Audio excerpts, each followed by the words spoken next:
సింహాసనముపై ఆసీనుడా దేవదూతలు ఆరాధించు పరిశుద్ధుడా యేసయ్యా నా నిలువెల్ల నిండియున్నా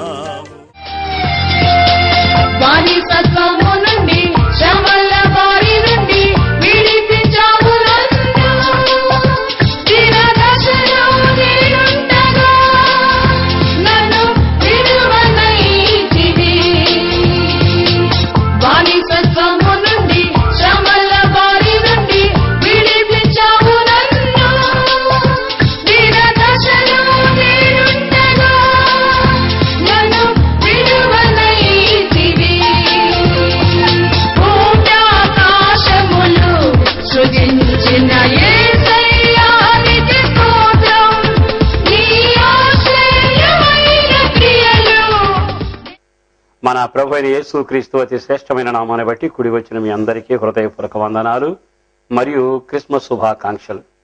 మీరు చేస్తున్న ఫోన్స్ను బట్టి, మీరు చేస్తున్న ప్రార్థన బట్టి, మీరు కోరుకునే విన్నపాలను బట్టి మీ కొరకు ప్రార్థన చేస్తున్నాం.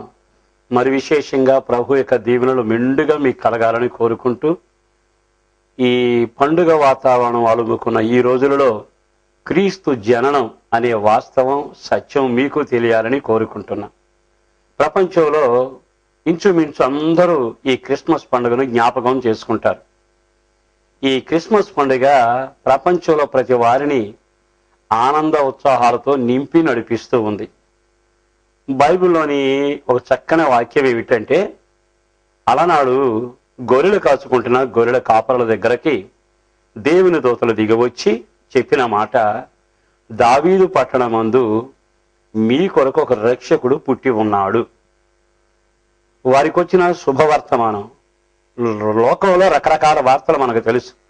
సంతోషకరమైన వార్తలు తెలుసు, దుఃఖకరమైన వార్తలు తెలుసు, వింతైన వార్తలు తెలుసు, విడ్డూరమైన వార్తలు తెలుసు.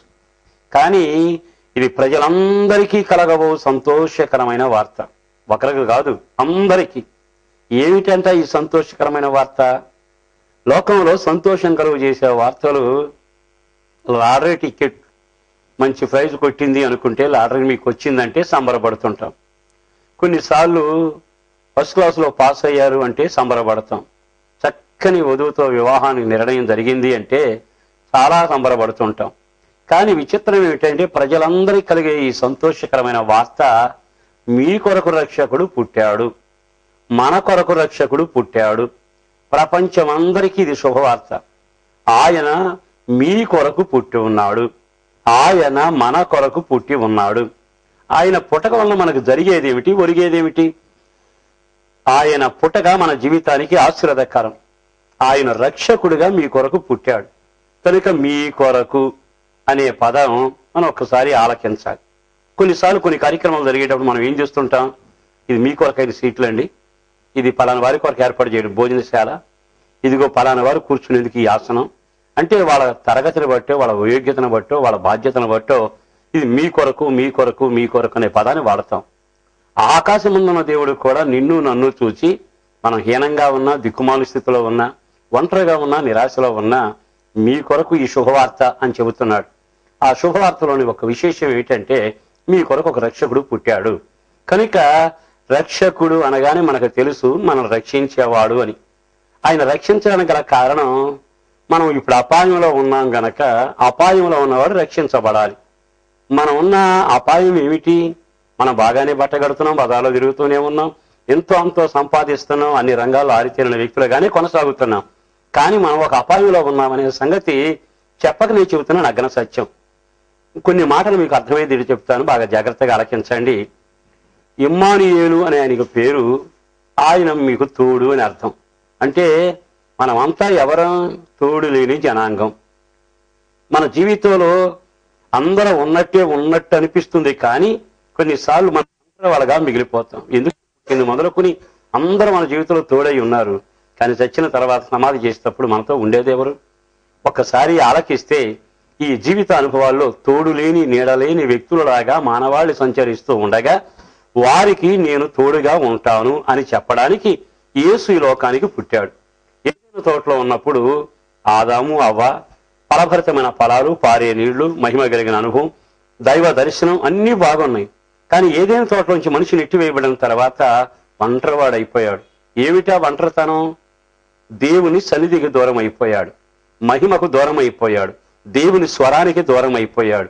బ్రతుకుతున్నాడు, పిల్లల్ని కంటున్నాడు, రాజరికం చేస్తున్నాడు, రాజ్యాలు ఎరుతున్నాడు, భవనాలు గడుతున్నాడు, అన్ని కార్యక్రమాలు చేస్తున్నా దేవుడు ఎడబాసిన జీవితంలో ఒంటరితనాన్ని అనుభవిస్తూ ఉన్నాడు. ఆ ఒంటరితనం ఏమిటో ఇంచుమించు అందరూ అనుభవిస్తూనే ఉన్నారు.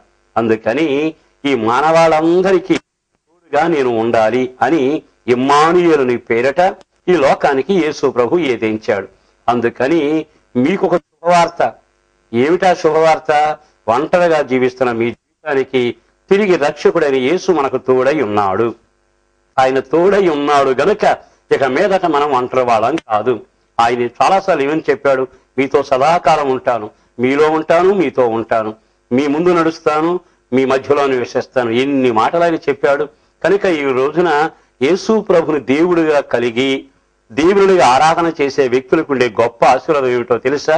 ఎవరు తోడున్నా లేకపోయినా, ఎవరు పలకరించకపోయినా, ఎవరు ఏ రకంగా మీరు చేసినా చేయకపోయినా తోడు ఉంటానన్నవాడు ఆయన సమర్థుడు, సరిపోయినవాడు, కార్యాలు చేయగలిగిన వాడు, భుజాల మీద మోయగలిగిన వాడు, చేతిలో చెక్కగలిగిన వాడు, మన బ్రతుకును వెలుగుమయం చేయగలిగిన వాడు, ఆఖరి వరకు మనల్ని నడిపించగలిగిన నాథుడు ఆయనే మనకు తోడై ఉన్నాడు. ఈ క్రిస్మస్ పండుగ ప్రపంచమంతా చేసుకోవడం గొప్ప విశేషం ఏమిటంటే క్రైస్తవ మత పండుగ కాదు ఇది.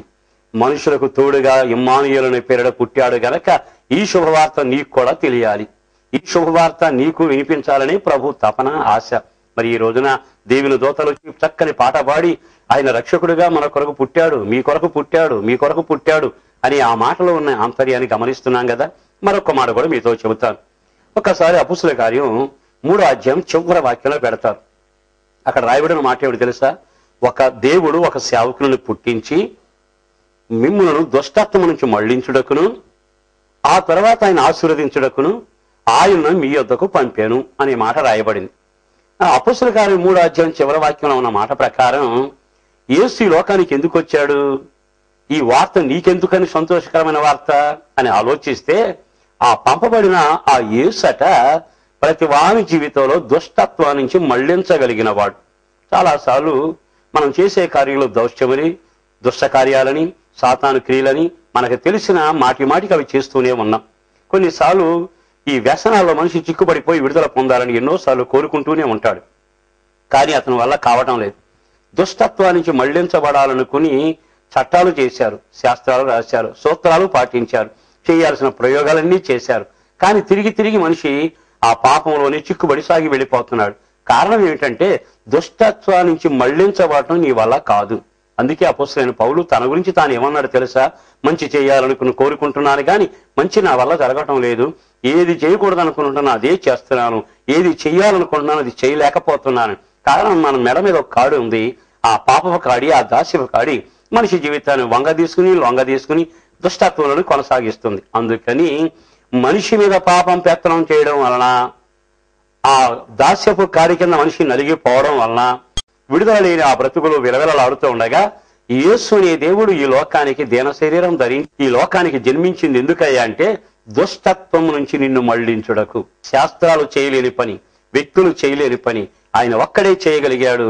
ఆయన ఒక్కడే ఆ దౌష్ట్యా నుండి, ఆ దుష్టత్వం నుంచి విడిపించడానికి ఆయన శిలువలో చనిపోయి తన అమూల్యమైన రక్తాన్ని కార్చి అటు మరణపు ముళ్ళు విరిచాడు, ఇటు పాపపు కాడిని విరిచాడు, ఆ కాడికున్న పలుపులను తెంచాడు, స్వేచ్ఛగా స్వాతంత్రత కలుగ చేశాడు. కనుక ఈ రోజున నీకు శుభవార్త ఏమిటంటే ఇంతకాలం కాడి కింద ఉన్నావు, ఇంతకాలం వ్యసనాల కింద ఉన్నావు, విడుదల పొందలేవు, విడుదల పొందాలనుకోలేవు. నీ వల్ల ఎన్ని ప్రయత్నాలు చేసినా నీ ప్రయత్నాలన్నీ విఫలం అవుతూ వచ్చాయి. ఈ రోజున నీకు ఒక శుభవార్త, నీ కొరకు ఒక రక్షకుడు పుట్టాడు. మీ కొరకే మీ కొరకే మీ కొరకే ఆయన మొదటగా నీ యొక్క జీవితాన్ని ఎంత దీవెనకరంగా మార్చాలో అంత దీవెనకరంగా మార్చాలని కోరుకున్నవాడై, ఇక నేను నీకు తోడై ఉంటాను, నా పేరు ఇమ్మానుయేలు అన్నట్టుగా నడుస్తున్నాడు. మరొక విచిత్రమైన అనుభవం ఏంటంటే, కాడిని విరవగలిగిన వాడు, పలుపులు తెంచగలిగిన వాడు, దుష్టత్వాన్ని మళ్లించగలిగిన వాడు, తిరిగి తిరిగి మరలా దౌష్ట్యంలో చిక్కుబడకుండా నీకు స్వతంత్రత ఇచ్చిన వాడు ఆయనే. ఆయన పేరు నజరేయుడైన యేసు. ఆ వాక్యంలో రెండో మాట ఏముందో తెలుసా? నిశ్చయముగా దుష్టత్వాన్ని నుంచి మళ్లించి ఆయన నిన్ను ఆశీర్వదించును. ఈ లోకంలో ఆశీర్వాదం కోరుకునే వ్యక్తి ఎవరండి? ఇంచుమించు అందరూ ఆశీర్వాదాన్ని కోరుకుంటారు. ప్రతి వారు ఆశపడతారు, ప్రతి వారు కోరుకుంటారు ఆ దీవెన కావాలి అని. ఈ రోజున యేసు ప్రభు ఎవరో తెలుసా? నిన్ను ఆశీర్వదించడానికి వచ్చిన దేవుడు. ఆశీర్వాదం అనగానే ధనము లేదా కారు కనకము పొలాలు స్థలాలు అని మాత్రం అంచనాలు వేస్తే పొరపాటు. కారణం ఏమిటంటే, పొలాలు ఉన్న వాళ్ళంతా ఆశీర్వాదకరంగా ఉన్నారా? వెండి బంగారాలు కదిలే కారున్న వాళ్ళంతా దీవెనకరంగా ఉన్నారా? అంతస్తుల మీద అంతస్తులు ఉన్న వాళ్ళంతా కళ్ళు మూసిన హాయిగా నిద్రపోగలుగుతున్నారా? కంచం నిండా పెట్టుకోవాల్సిన భోజనం పెట్టుకుని కడుపారా తినగలుగుతున్నారా? ఈ రోజున వస్తువులు లేదు, కానీ ఆయన ఇచ్చే ఆశీర్వాదం ఏమిటంటే, ఇంతకాలం పాపం చేత ఏడవబడ్డాం, పాపం చేత ఏలిక చేయబడ్డాం, పాపం చేత నడిపించబడ్డాం, పాపపు కాడి కింద నలుగుతూ సాగి వెళ్ళాం. కానీ ఆ పాపా నుంచి ఎప్పుడైతే విడుదల పొందుతామో, ఒక్క అర్థం చెప్పాలి అంటే, రుణంలో ఉన్నవాడు ఆ రుణం పెరిగే కొద్దీ వేదన పడతాడే తప్ప తన జీవితంలో సంతోషాన్ని అనుభవించడు. రుణం తీరిన రోజున అతనికి ఉండే ఆనందం ఎంత గొప్పది. ఆశీర్వాదం అంటే అర్థం ఏమిటంటే, ఇక నీ మీదకు మరణం పెత్తనం లేదు, నీ పాపపు శిక్ష నీకు లేదు, ఈ పాపా నుంచి నీకు విడుదల కలుగుతుంది, నీ పాపాన్ని నేను భరించాను అని చెప్పగలిగిన వాడు వస్తే అది ఎంత ఆశీర్వాదకరం. ఆ పని చేయటానికే కదా ఈయన పంపబడ్డాడు. అందుకే ఇది మీకు సంతోషకరమైన వార్త. నువ్వు పాపపు రుణంలో ఉన్నావు, దాస్యమనే కాడి కింద ఉన్నావు, బంధక పంచుల్లో ఉన్నావు, వ్యసనాలలో చిక్కుపడ్డావు. ఆ భయంకరమైన పరిస్థితుల నుంచి నిన్ను మళ్లించి నిన్ను విడిపించి నీకు ఆశీర్వాదం కలుగ చేసి, శిక్షా విధి లేని వ్యక్తిలాగా నిన్ను చేసి, చీకట్లో ఉన్న నీ బ్రతుకును వెలుగునిచ్చి, ఆదరణ లేని నీ బ్రతుకునకు ఆదరణ కలుగ చేసి, నేను నీకు తోడై ఉన్నాను, ఎవరు నిన్ను విడిచినా నేను విడవను అని చెప్పగలిగిన ధైర్యం చెప్పగలిగిన ఆ దేవుడు మన కొరకు పుట్టాడు. ఇంతకన్నా ప్రపంచంలో సంతోషకరమైన వార్త ఏదైనా నీకుందా? మరొక్క మాట కూడా మీతో చెబుతాను. అదేమిటంటే, కొరింథీ సంఘానికి పౌలు ఒక మాట రాశాడు. ఆ ఉత్తరంలోని వాక్యాన్ని నేను చదువుతాను, జాగ్రత్తగా గమనించండి. కొరింథీ పత్రికలో చాలా తేటగా రాయబడిన మన ప్రభు అయిన యేసుక్రీస్తు కృపను మీరు ఎరుగుదురు కదా. ఆయన ధనవంతుడై ఉండి మీరు తన దారిద్ర్యం వలన ధనవంతులను కావాలనని మీ నిమిత్తము దరిద్రుడు ఆయను. విన్నారుగా? ఆయన మన కొరకు ఎందుకు వచ్చాడు? అందులో నువ్వు చక్కని మాట ఏమిటో తెలుసా? మీరు ధనవంతులు కావాలనని, మీరు దరిద్రత నుంచి విడుదల పొందాలని. మొదటి మాట తోడై ఉండాలని, రెండవ మాట నీ కాడిని విరవాలని, మూడవ మాట నిన్ను ఆశీర్వదించాలని, నాలుగవ మాట మీ దరిద్రత నుండి విడుదల చేసి మిమ్మల్ని ధనవంతులు చేయవాలని. నిజంగా ఆయన జన్మరహస్యం విన్నావు కదా. ఏదో క్రిస్మస్ పండుగ కొత్త బట్టలు కొనుక్కున్నాం, ఆరాధనకు వెళ్ళాం, వచ్చాం, ఇంతో అంతో వండుకున్నాం, పంచుకున్నాం, సరిపెట్టుకున్నాం అనేందుకు కాదు. కానీ ఇది నిజమైన ఆశీర్వాదకరం. ఎందుకో నీకు చెప్పబడుతున్న ఈ శుభవార్త, నువ్వు క్రైస్తవుడవైనా క్రైస్తవేతరుడవైనా ఇప్పటి వరకు నీ జీవిత అనుభవాల్లో ఈ సంతోషకరమైన వార్త విని దారిని వెళ్ళిపోయినా, ఒకవేళ సంతోషకరమైన వార్త నాకు అనవసరం అంటూ వెళ్ళిపోయినా చాలా నష్టపోయావు, చాలా నష్టపోతావు. ఇకనైనా నిన్ను దరిద్రత నుంచి విడుదల చేసి నిన్ను ఉన్నత స్థాయికి పెట్టగలిగిన వాడు, నిలబెట్టగలిగిన వాడు ఆయనే. ఆయన పేరు నజరేయుడైన యేసు. నీ జీవితంలో దరిద్రం అంటే జేబులో డబ్బులు లేకపోవడమే కాదు, పాపం ఎక్కడ ఉంటుందో అతను అన్ని కోణాల్లో దీనస్థితికి దరిద్రానికి తీసుకుని వెళుతుంది. దేవుని సహవాసం లేనప్పుడు నీకు వెలుగు ఎలా ఉంటుంది? దేవునితో ఐక్యత లేనప్పుడు నీకు సమాధానం ఎలా ఉంటుంది? దేవుని అడుగుదాడలో నీవు నడవనంత కాలం నీ కృప ఎలా ఉంటుంది? కనుక మనిషిలాగా బ్రతుకుతున్నావు, సమాజంలో తెల్ల బట్టలతో ఊరేగుతున్నావు, కానీ సమాధానానికి పూర్తిగా కోల్పోయావు, నెమ్మదిని కోల్పోయావు, క్షేమాన్ని కోల్పోయావు, సహవాసాన్ని కోల్పోయావు, వెలుగై ఉన్న దేవుని వెలుగును కోల్పోయావు. అంటే వెలుగు లేని దరిద్రుడివి, సమాధానం లేని దరిద్రుడివి, సంతోషం లేని దరిద్రుడివి, క్షేమం లేని దరిద్రుడివి. ఈ రోజున నేను దరిద్రుని కాను అని చెప్పగలిగిన సత్తా ఎవరికి ఉండగలిగింది? ఎందుకో నా యేసు తిరిగి మరలా నిన్ను కనికరించి నీ నిమిత్తమే దరిద్రుడాయను. ఎందుకో తెలుసా? నిన్ను ధనవంతుడు చేయవలనని. ఆయన దగ్గర ఎంత ఐశ్వర్యం ఉంది. బైబిల్లో 130 కీర్తనలో మీరు చదువుకుంటారు. అక్కడ రాయబడింది తెలుసా? ఆయన దగ్గర సమృద్ధి అయిన రక్షణ ఉందట. ఆయన విమోచన కార్యం చేస్తాడట. ఆయన దగ్గర కృప ఉందట, క్షమాపణ ఉందట. ఇదంతా ఐశ్వర్యమే కదా. నిన్ను క్షమించగలిగిన ఐశ్వర్యం ఆయన దగ్గరే ఉంది. విమోచించగలిగిన శక్తి ఆయనకే ఉంది. నిన్ను అన్ని రకాలుగా నీతిమంతులుగా మార్చబడిన కృప ఆయన చేతుల్లోని, ఆయన దగ్గరే ఉంది. కనుక ఈ రోజున ఐశ్వర్యం, ధనవంతుడు కావడం అంటే రక్షణ భాగ్యం పొందడమే ఒక ఐశ్వర్యం, ఒక ధనమైన స్థితి, ఉన్నతమైన స్థితి. నీ వ్యక్తిగత జీవిత అనుభవాల్లో ఈ మాటలు వింటున్న తర్వాత నీ వ్యక్తిగత జీవితంలో ఇంతకాలం కృప లేకపోయినా తిరిగి ఆ కృప మహేశ్వర్యుడు నీకు కృప మెండుగా దయచేయగలిగిన వాడు, ఐశ్వర్యాన్ని మెండుగా దయచేయగలిగిన వాడు, సమాధానాన్ని సమృద్ధిగా ఇవ్వగలిగిన వాడు, ఆరోగ్యాన్ని సమృద్ధిగా ఇవ్వగలిగిన వాడు, సమాధానాన్ని సమృద్ధిగా ఇవ్వగలిగిన వాడు. ఈ రోజు ఆయన నీ కొరకు పుట్టాడు, నీ కొరకే పుట్టాడు అని ఈ మాట ఎంత తేటగా వినబడుతుంది. క్రిస్మస్ పండుగలో అడుగులు వేస్తూ సంబరాలు చేసుకుంటూ నా పైన ఆశీర్వాదకరం, ఇప్పటికి చాలా సంవత్సరాలు క్రిస్మస్ చేసుకున్నాను, ఆరోగ్యం కృప నాకు ఇచ్చాడని నీవు అనుకుంటున్నావు. నిజంగా నీవు ఐశ్వర్యవంతుడివేనా? నిజంగా ధనవంతుడివేనా? నీ నిమిత్తమే ఆయన దరిద్రుడాయను. అందుకని ఈ మాట ప్రజలందరికీ కలగబోవు సంతోషకరమైన వార్త. మొదలుగా నీకు తోడై ఉండే దేవుడు, రెండవది నీ యొక్క పరిస్థితుల్లో దుష్టత్వానికి మళ్లించగలిగి నీ కాడిని విరవగలిగిన వాడు, స్వతంత్రత ఇవ్వగలిగిన వాడు, ఆయన నిన్ను ఆశీర్వదించి పాపపు శిక్ష నుంచి రద్దు చేసి జీవానికి ప్రతీకగా మార్చగలిగిన వాడు. ఆయన చివరికి నిన్ను చేసింది ఏమిటంటే హీన స్థితిలో నుంచి, దరిద్ర స్థితిలో నుంచి ధనవంతుడి స్థితిలోకి, ఐశ్వర్యవంతులోనికి ఆయన బిడ్డగా మనల్ని అంగీకరించడానికి ఈ కార్యం చేశాడు. మరొక మాట కూడా మీకు చెప్తాను. గలతీ పత్రిక 4వ అధ్యాయంలోకి వద్దాం. 4లో రాయబడిన మాట, అయితే కాలం సంపూర్ణమైనప్పుడు దేవుడు తన కుమారుని పంపెను, ఆయన స్త్రీ యందు పుట్టి మనము దత్తపుత్రులం కావాలనని ధర్మశాస్త్రమునకు లోబడి ఉన్న వారిని విమోచించుటకై ధర్మశాస్త్రమునకు లోబడిన వాడు ఆయన మన కొరకు పంపబడ్డాడు. ఎందుకో తెలుసా? ఈ వాక్యంలో రాయబడుతుంది, మనల్ని దత్తపుత్రులుగా చేయటానికి. చాలాసార్లు ఈ మాట మీరు విన్నారు. దత్తపుత్రుడు అంటే వాళ్ళు ఒక పిల్లను తీసుకొచ్చి పెంచుకున్న తర్వాత అతడు ఎలాంటి వాడు అవుతాడు తెలుసా? ఆ పెంచుకున్న వానికి ఉన్న ఆస్తి అంతా అతగాడికి సంక్రమిస్తుంది. అంటే తెలుగు భాషలో చెప్పాలంటే వారసుడు. మనం ఎవరం? ఏదైనా తోటలో నెట్టివేయబడిన వాళ్ళం, పాపం చేత ఏరవబడిన వాళ్ళం, నిరాకరించబడిన బ్రతుకు కలిగిన వాళ్ళం, మహిమను కోల్పోయిన వాళ్ళం, రూపం ఆయన మనకు చేయబడిన రూపాన్ని పూర్తిగా చెరుపుకున్న వాళ్ళం. తిరిగి ఆ కుమారుడు మన కొరకు వచ్చి మనల్ని దత్తత తీసుకుని తన రక్తం ద్వారా కడిగి ఆయన జ్యేష్ఠుడిగాను, జ్యేష్ఠుల సంఘంలో మనల్ని నిలబెట్టి విశేషంగా ఆ సమస్తమైన ఆస్తికి మన వారసులుగా చేశాడు. ఈ శుభవార్త మీ కొరకే, ఈ శుభవార్త మీ కొరకే. సంతోషకరమైన వార్త. కారణం ఏమిటో తెలుసా? నీవు దిక్కుమాల వాడవైనా, నేను దరిద్రుడైనా, పాపంలో మునిగిపోయినా, భయంకర నాశన అనుభవాల్లో కొనసాగిపోయినా ఆయన సకల ఐశ్వర్యానికి మనల వారసులు చేయటానికి, దత్తపుత్రులుగా చేయటానికి యేసు మన కొరకు పంపబడ్డాడు. యేసు మన కొరకు పుట్టాడు. నిజంగా ఈ మాటలు నీవు ఆలకిస్తే నిజంగా ఆయనకున్న వైభవం, ఆయనకున్న అధికారం, ఆయనకున్న ఆస్తి, ఆయనకున్న మహిమ, ఆయనకున్న కృప, ఆయనకి ఏమైతే ఉందో అదంతా మనకు వారసత్వంగా సంక్రమించింది. ఈ రోజున యేసు ప్రభువుని నమ్మడం అంటే కులం పుచ్చుకోవడం కాదు, మతం పుచ్చుకోవడం కాదు, కులాలు మారడం అసలే కాదు. ఆ రోమాపత్రిక పౌలు, అపుస్తలుడైన పౌలు ఈ 8వ అధ్యాయంలో 31వ వాక్యంలో రాశాడు. కారణం ఏమిటో తెలుసా?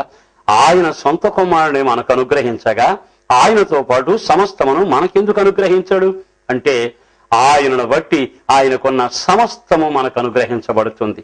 ఆయన కృప మనం అనుభవిస్తాం, ఆయన మహిమ మనం అనుభవిస్తాం, ఆయన రాజ్యంలో మనం ఉంటాం, ఆయన కట్టిన నివాసంలో ఉంటాం, ఆయన భోజన బల దగ్గర ఉంటాం, ఆయన సింహాసనం మీద మనం కూడా కూర్చుని వెళతాం. మనం వారసులం.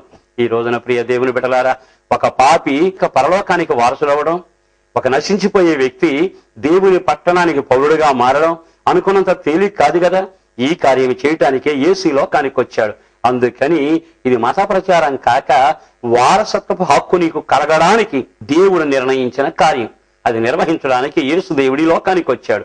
అందుకే ఆ మాటల్లో బైబిల్ చాలా తేటగా చెబుతుంది, నీ కొరకు రక్షకుడు పుట్టాడు, నీ కొరకే. ఆ మాట ఎంత ముచ్చటగా ఉందో తెలుసా? పక్కన కొరకదు, మీ కొరకే, ఇది నీ కొరకే. మరి ఒక్కసారి ఆలకిస్తే పరలోకపు శక్తి, పరలోకపు మహిమ, పరలోకపు తేజస్సు, తేజోవాసుల స్వాస్థ్యం, పునాదుల గల పట్టణం, సూర్యుడు లేని రాజ్యం, ఇవన్నీ నీ సొంతమేగా, వాటికి నీవు హక్కుదారుడివేగా. మరి ఈ రోజున యేసు ప్రభు నీ కొరకు పుట్టాడనే సంగతి తెలిసి ఆయన వైపు తిరిగి, అయ్యా నా కొరకే పుట్టావా, ఈ శుభకరమైన వార్త నాకు వినిపించడానికైనా నా పాటును నీ దగ్గరకు వస్తున్నాను, నన్ను అంగీకరించు ప్రభు అని ఆయన నీవు అంగీకరించగలిగితే ఇక జీవితకాలమంతా నీతోడు ఉంటాడు. నీ కాడిని విరిచిన వాడై ఉంటాడు. నిన్ను దుష్టత్వం నుంచి మళ్లించి తిరిగి తిరిగి పాపంలో పడిపోకుండా నిన్ను స్వాతంత్రతలో నిలబెట్టగలిగిన వాడై ఉంటాడు. రకరకాల ఆశీర్వాదాలతో పాటు నీ పాప పరిహార అనుభవాలను రద్దు చేసి నీకు జీవాన్ని ఆశీర్వాదకరంగా ఇవ్వగలిగిన వాడు. నీ జీవిత అనుభవాల్లో విశేషమైన కృపచేత నింపి నిన్ను ఒక ఐశ్వర్యవంతుడిగా, ఆయన దగ్గర ఉన్న ఐశ్వర్యం అంతా నీకివ్వడానికి నీ కొరకు దరిద్రుడయ్యను. మరొక మాట మనం గమనిస్తే వారసత్వం అనే మాట మనం వింటున్నాం. ఇంకో మాట కూడా చెబుతాను, వినండి. ఒకసారి యెషయా గ్రంథం 9వ అధ్యాయంలోకి వద్దాం. ఏలయనగా మనకు శిశువు పుట్టెను, మనకు కుమారుడు అనుగ్రహించబడెను, ఆయన భుజముల మీద రాజ్యభారం ఉండిను, ఆశ్చర్యకరుడు, ఆలోచనకర్త, బలవంతుడైన దేవుడు, నిత్యుడగు తండ్రి, సమాధానకర్తయగు అధిపతిని అతనికి పేరు పెట్టబడెను. ఇది మొదలుకొని మితి లేకుండా దాని వృద్ధియు క్షేమం కలుగునట్లు. అంటే దాని అర్థం ఏమిటి? ఆయన పుట్టడంతోనే ఇది మొదలుకొని మీకు క్షేమం విస్తరించునుగాక, ఇక మీదట వృద్ధి మీరు చెందుదురుగాక. వృద్ధి చెందుట, క్షేమం విస్తరించుట కేవలం ఆయన పుట్టకలోనే రాయబడ్డాయి. ఈ మాటలు వింటుండగా ఇంతకాలం నీ జీవితంలో వృద్ధి లేక, క్షేమం లేక, ఏదో యాంత్రికంగా నీ పైన సాగి వెళుతూ ఉండవచ్చు. కానీ బైబిల్ చెప్పక నీ చెబుతున్న నగ్న సత్యం, ఇక మీదట ఆయన పుట్టక వలన సమస్త విషయాల్లో వృద్ధి చెందుతావు.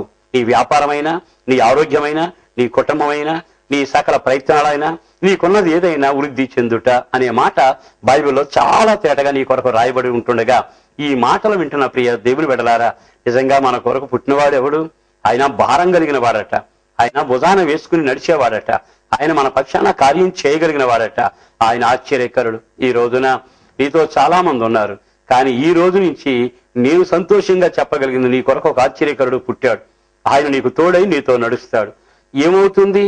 ఆయన పేరే ఆశ్చర్యం, ఆయన మాటే ఆశ్చర్యం, ఆయన అంగిని పట్టుకుంటేనే ఆశ్చర్యం, ఆయన నోటి ఉమ్మి ఊస్తేనే ఆశ్చర్యం, 5 రొట్టెలు పట్టుకుంటేనే ఆశ్చర్యం, ఖాళీ పడవలు అడుగు పెడితేనే ఆశ్చర్యం, ఆయన మాట పంపితేనే ఆశ్చర్యం, చెయ్యి సాపితేనే ఆశ్చర్యం, పేరు పెట్టి పిలిస్తేనే ఆశ్చర్యం. ఆయన ఆశ్చర్య కార్యాలు నడి సముద్రం మీద నడవగలిగిన వాడు, నీడన ద్రాక్షరసం చేయగలిగిన వాడు, పాడి మీద ఉన్న శవాన్ని పలకరించి ప్రాణంతో లేపగలిగిన వాడు, కళతప్పిన కళ్యాణాన్ని కళకళలాడేట్టుగా చేయగలిగిన వాడు. ఆయన పేరే ఆశ్చర్యం, ఆయన జన్మే ఆశ్చర్యం, ఆయన చేసే కార్యాలన్నీ ఆశ్చర్యం. ఈ రోజున ఆయన నీ కొరకు పుట్టాడు. నిజంగా ఒక్కసారి ఈ మాట వింటుండగా ఇంతకాలం ఆశ్చర్య కార్యాలు ఎరగని మనం, ఆశ్చర్యం అనేది చూడని మనం, ఆయన ఆశ్చర్యకరుడిగా మన కొరకు పుట్టాడు, మనతో నడవడం మొదలు పెడుతున్నాడు. ఇక నీ ఇంట్లో ఆశ్చర్యం జరుగునుగాక, నీ చేతి పనులు ఆశ్చర్యం జరుగునుగాక, నీ సంఘంలో ఆశ్చర్యం జరుగునుగాక. ఆయనతో నీవు నడవడం మొదలు పెడితే నీ జీవితమే ఆశ్చర్యంగా ఉంటుంది. కారణం ఏమిటో తెలుసా? నీవు పాపపు ముద్దవు. ఇంకా చెప్పాలంటే పాపపు ఊపిలో భయంకరంగా నాశన పంచులో కొనసాగుతున్నావు. కానీ నిన్ను ఒక పరిశుద్ధుడిగా మార్చడం ఆశ్చర్యం కాదు. బాగా ఆలకించు. పాపముల చేత మీరు చచ్చిన వారై ఉండగా, మీ అపరాధముల చేత మీరు చచ్చిన వారై ఉండగా అని ఎఫెసీ పత్రిక 2వ అధ్యాయంలో పౌలు రాశాడు కదా. మరి చచ్చిన వారమై ఉన్న మనల్ని పరిశుద్ధులుగా జీవింపజేయటం ఆశ్చర్యం కాదు. ఆయన మన కొరకు శిలువలో చనిపోయి ఆయన సజీవుడిగా లేచి మరణములు విరిచిన వాడే, ఇదిగో మీరు చచ్చిన వారు, కానీ మిమ్మల్ని నేను బ్రతికిస్తున్నాను, నేనే పునరుద్ధానం. ఇంకా అంతకన్నా ఆశ్చర్యం ఏముంది? మన జీవితంలో కొంతమందిని చూస్తాం, వీడు మంచివాడు అవుతాడో మనం అనుకోలేదండి, వీడి జీవితంలో ఏకుడిగా మారతాడని అనుకోలేదండి, ఎంత దుర్మార్గుడు. కానీ నీకు నాకు అసాధ్యమే గాని ఆశ్చర్యకరుడికి సమస్తము సాధ్యమే. ఘోర కృత్యాలు చేసిన ఆ సమర స్త్రీ జీవితాన్ని మార్చినవాడు ఆయన కాడా? పాపపు నట్టిల్లు పుట్టిల్లుగా మార్చుకున్న జక్కై జీవితం మార్చినవాడు ఆయన కాడా? భయంకరమైన కుష్ఠరోగిని మామూలు వ్యక్తిగా మార్చినవాడు ఆయన కాడా? కనుక ఆయన ఆశ్చర్యకరుడు. జీవితాలు మార్చగలిగిన వాడు, కుటుంబాలను మార్చగలిగిన వాడు, పరిస్థితుల్ని మార్చగలిగిన వాడు, తుఫానుని మార్చగలిగిన వాడు, ఎడారిని మార్చగలిగిన వాడు. ఆయన నోటి మాట చెప్పితే ఈ ఎడారి సస్యశ్యామలంగా మారుతుంది. ఆయన ఆశ్చర్యం చేయడానికి చెయ్యి చాపితే నాయకులను నిలబెట్టి సముద్రాన్ని 2గా పాయలు చేసి నేలను ఆరబెట్టి నడిపించగలిగిన ఆశ్చర్యమైన కార్యాలు చేయగలిగిన వాడు. ఇంకో మాట చెప్పాలి అనుకుంటే మనం దేవుని సందులో పూర్తిగా నాశనమైన వాళ్ళం. బైబిల్ ఏముంటుంది? మార్గములు చెరిపి వేసుకున్నారు, రూపం అంతా చెడగొట్టుకున్నారు, దేవుని పోలిక చేయబడిన వీళ్ళ జీవితం నాశనం అయ్యింది అని. అలాంటప్పుడు ఆయన ఏం చేశాడు? తిరిగి మరలా ఆయన సారూప్యం మనలో ఏర్పడినట్లుగా, మనం ఆయన వలె మారునట్లుగా, రేపటి దినాన ఆయన సన్నిధిలో మనం ఆయన ఎలా ఉన్నాడో మనం అలాగే ఉండినట్లుగా మన కొరకు ఆదరణకర్తను పంపలా? ఆ పరిశుద్ధాత్మ దేవుడు మనలో ఉండడం ద్వారా మనను ఆయన వలె మారుస్తున్నాడు. ఆశ్చర్యం కాదు? మట్టి బొమ్మ అయిన నీవు, నాశనానికి సరిపోయిన నీవు, బలిపీఠం మీద సమిధిలాగా తగలబట్టడానికి సరిపోయిన నీవు, ఈ రోజున నేను, మనమంతా ఆయన సారూప్యంలో ఆయన ఎలా ఉన్నాడో అలా ఉండడానికి ఆత్మ ద్వారా మనం నడిపించబడుతున్నామంటే నిజంగా అది ఎంత ఆశ్చర్యం. ప్రజలందరికీ కలిగే సంతోషకరమైన వార్త నీ దాకా వచ్చింది. ఆయన నీ కొరకే పుట్టాడు. నీ కొరకు ఇన్ని ఘనకార్యాలు చేయడానికి పుట్టినవాడు ఆయనే. ఈయన నీ కొరకు పుట్టాడు గనక ఆశ్చర్యమైన కార్యాలు చేస్తాడు. ఈయన భుజం మీద రాజ్యభారం ఉందట. ఆయన భారం కలిగిన వాడు. అందుకే ఒక రాజ్యాన్ని సిద్ధపరచాలి అని ఆలోచించిన వాడై మనమంతా కొలసీ పత్రిక మొదలధ్యాయంలో రాయబడినట్లుగా అంధకార రాజ్యంలో ఉండగా, సాతాను ప్రభుత్వం కింద నలిగిపోతూ ఉండగా, అంధకార రాజ్యములో నుండి పాప పంచులో నుంచి ఆయన తేజోవాసుల స్వాస్థ్యానికి మనల్ని వేర్పాటు చేసి విడిపించిన వాడు ఆయనే. ఎంత తేటగా రాయబడింది ఆ వాక్యాన్ని. మీరు చాలాసార్లు చదివి ఉంటారు. ఆ భారం కలిగిన వాడు గనుక ఆయన ఇప్పుడు చేసిన బలమైన కార్యం ఏమిటో తెలుసా? పతనమైన మనల్ని, దూరమైన మనల్ని ఒక యాజక గుంపుగా, రాజులైన యాజక వంశంగా, చీకట్లోని వెలుగులోనికి, అంధకార రాజ్యంలోంచి తేజోవాసుల స్వాస్థ్యంలోనికి నడిపించడానికి వచ్చాడు. అందుకే ఈ మాట నీ కొరకు చెప్పబడుతుంది. అక్కడ ఏమన్నాడు ఆయన? మీ కొరకే ఈ పని నిమిత్తం వచ్చాడు, ఈ పని నిమిత్తం మీ కొరకు పంపబడ్డాడు. ఈ మాటలను వింటున్న ప్రియ దేవుని బిడ్డలారా, ఈ క్రిస్మస్ పండుగ మీకు దీవెనకరంగా ఉండేట్టుగా ఒక సేవకుడిగా మరొక్కసారి ఈ చరిత్రలో ఈ మాటను మీకు చదివి వినిపిస్తున్నాను. మరలా నోరుతో పలుకుతూ ఈ మాట చెబుతున్నాను. దావీదు పట్టణమందు రక్షకుడు మీ కొరకే పుట్టాడు. మరి మీ కొరకు పుట్టిన ఆయనను ఒక్కసారి ఆలోచించావా? ఏదో పండుగ గనక సంబరం చేసుకుని వెళ్ళిపోతున్నావు అని మాత్రం కాక, నీ కొరకు పుట్టినవాడు నీ జీవితంలో ఏ కార్యాలు చేయగలిగిన వాడు, ఏం చేయడానికి ఆయన వచ్చినవాడు, ఏం చేయడానికి ఆయన ఇష్టపడుతున్నాడు. నిజంగా ఆయన నీకు తోడై ఉన్నాడా? నీ కాడిని విరిచాడా? నీ జీవిత అనుభవాలు నిన్ను వెలిగించాడా? నీకు రక్షకుడుగా ఉన్నాడా? నీ జీవితంలో దుష్టత్వాన్ని మళ్లించి ఆశీర్వదకర్తగా నిన్ను ఉండి చేశాడా? నేను దరిద్రత నుంచి ఉన్నత ధనవంతుని స్థితిలోకి నడిపించాడా? వారసులుగా మార్చాడా? ఆయన మితులైన అభివృద్ధిని కలుగు చేశాడా? నీ జీవితానికి అవసరమన్నీ చేయగలిగిన వాడు ఆ నజరేయుడైన యేసే. ఆయన బాలయేసుగా లేడు, ఇప్పుడు రాబోతున్న సింహంలాగా ఉన్నాడు. ఒక్క క్షణం ఈ శుభవేళ పండుగ ఆరాధన సందర్భంగా నీ కొరకు పుట్టిన వాని వైపు తిరిగి, అయ్యా ఇన్ని ఘనకార్యాలు చేయటం నా కొరకు పుట్టినవాడా, ఈ సంతోషకరమైన వార్త విన్నాను, ఉన్న పాడున జీవితాన్ని నీ చేతులకు అప్పగించుకుంటున్నాను, దయచేసి నన్ను కనికరించవా? నీవు చేసే ఈ కార్యాలని నా కొరకే నువ్వు వచ్చి చేసావని విన్నాను గనక నా ఇంట్లో, నా జీవితంలో తప్పక ఈ కార్యాలను నెరవేర్చి నీ సొత్తుగా నన్ను జీవింపచేయి ప్రభు అని అడగగలిగితే ఆయన తన కార్యాలు నీ యందు మొదలు పెడతాడు. నీ కొరకు పుట్టినవాడు కార్యాలు సంపూర్ణం చేయగలుగుతాడు. అట్టి కృప ఈ పండుగ సందర్భంగా మీకు కలగాలని ఒక సేవకుడిగా నేను కోరుకుంటున్నాను. దేవుడు మిమ్మల్ని ఆశీర్వదించును గాక. తలల వంచితే చిన్న ప్రార్థన చేస్తాను. ప్రేమాస్వరూపైన ప్రభా, వందనాలయ. ఈ శుభవేళ నీ మాటలు వినే అవకాశాన్ని కలిగించినందుకు వందనాలు. ఎంతైనా నువ్వు నమ్మదగిన దేవుడు, ఎంతైనా సరిపోయిన వాడు, ఎంతైనా అవశ్యమైన దేవుడు. నిజమే ప్రభా, నా కొరకు నీవు పుట్టబట్టి, నా కొరకు ఈ లోకానికి ఏతించబట్టి ఈ రోజున ఈ స్థితిలో, ఈ వెలుగులో, ఈ పరిశుద్ధతలో, ఈ నమ్మకత్వంలో, ఈ యథార్థతలో నీ ఆశీర్వాద గుంపులో ఉండడానికి కృప నాకును కలిగింది. ఈ మాటలు వింటున్న వారందరి జీవితాల్లో అట్టి కృప కలగాలి. మా జీవితంలో ఒక అద్భుతమైన కార్యం జరిగించి మీరు మహిమ పొందాలని చేతి నెడలో దాచిపెట్టి క్షేమాన్ని కలుగ చేసి ఈ మాటలు వింటున్న వారందరికీ మెండైన దీవెన, కృప, నిత్యం కలుగునట్లు రక్షణ భాగ్యంతో నడిపించుమని యేసు పరిశుద్ధ నామాన ప్రార్థించి విన్నవించి వేడుచూ ఉన్నాము తండ్రి. ఆమేన్, ఆమేన్. ప్రభు మిమ్మల్ని ఆశీర్వదించును గాక. మా అడ్రస్ పాస్టర్ ఎం దేవదాసు గారు, హోసన్నా మందిర్, హనుమాన్ జంక్షన్, కృష్ణా జిల్లా, ఆంధ్రప్రదేశ్. మా ఫోన్ నంబర్లు సెల్ 9440772772, ల్యాండ్ నంబర్ 08656242751.